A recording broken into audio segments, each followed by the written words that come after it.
In today's world, when we buy something as simple as a cup of coffee, the money going from you to the company is a much longer process than it may seem. Right now, banks communicate with other banks, doing a lot of behind the scenes, just so our money can go to the vendor.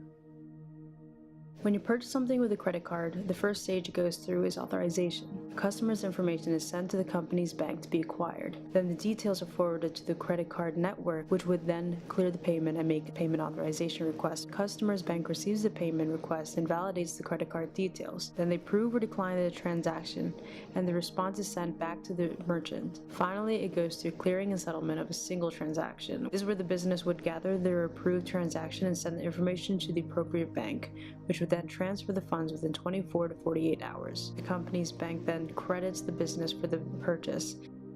Yes, it's a complicated and long process, but imagine a transaction process where you cut out the middleman,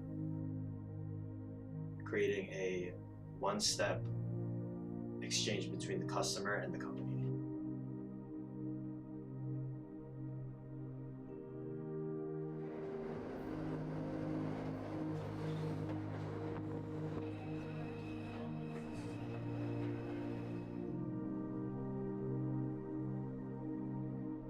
Man would barter goods with cattle or grain to exchange for the goods they lacked.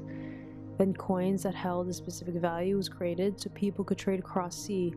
Paper money was made and was great for business because it could be mass-produced without relying on gold or silver. The Western Union first introduced the idea of e-money to electronically fund transfers via telegram in the 1800s. The first credit card was invented in 1946. And with constant demand for ways to ensure businesses can trade easily, new innovations are constantly being introduced. Barter Card is a platform for businesses to barter surplus goods and services worldwide.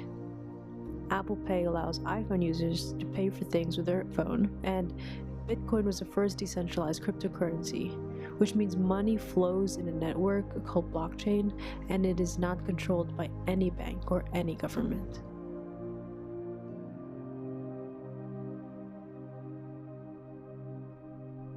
The idea of digital currency and cryptocurrency is to create a decentralized network which is regulated by the community, so your funds can go directly from your account to the vendor's account.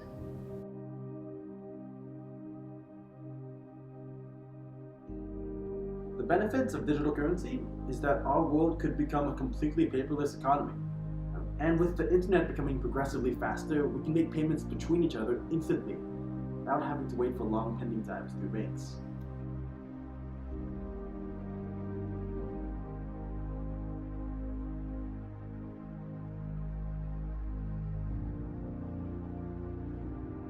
Since these networks are not controlled by banks or the government, and they are completely anonymous, it became a source for criminal transactions such as drugs, gambling, and prostitution, and much more.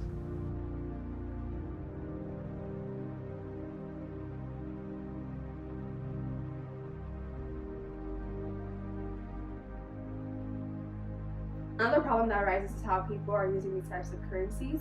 Since the price of Bitcoin can fluctuate depending on the demand, people tend to save it instead of spending it. However, if everyone is saving their money on, then the economy could get hurt since the demand for goods and services weakens and the flow of money as well. Some countries are putting restrictions or limitations to discourage the use of cryptocurrencies, mainly because they don't know how to handle a new type of currency with their lack of laws or questions of whether to tax it or not.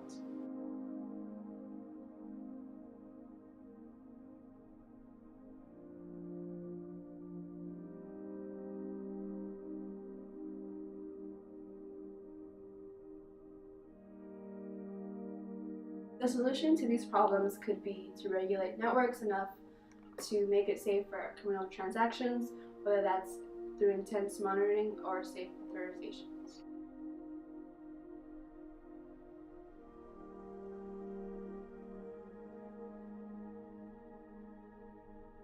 Another great starting point is to encourage people to trade between sources like Venmo or Square Cash, and this is because people can exchange money through these services without having to transfer between banks.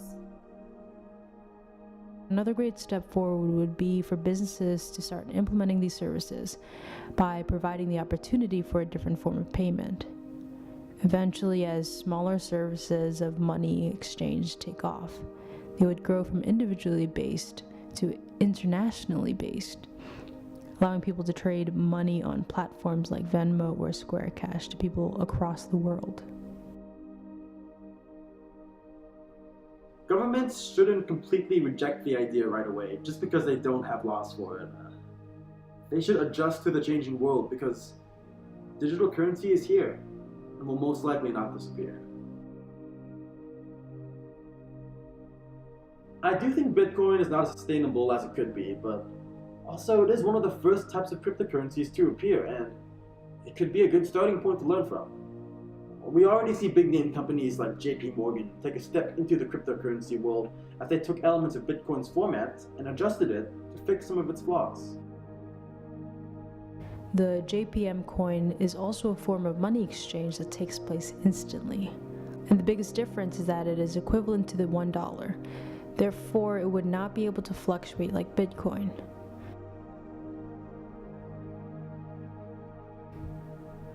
With a more open mindset of what the future of currency could look like, we could have a very innovative way of exchanging money. Just like how the internet killed libraries or how online shopping killed malls. Digital currency could reduce the flawed banking system by opening the door to a new way of trading money that does not need banks in the process.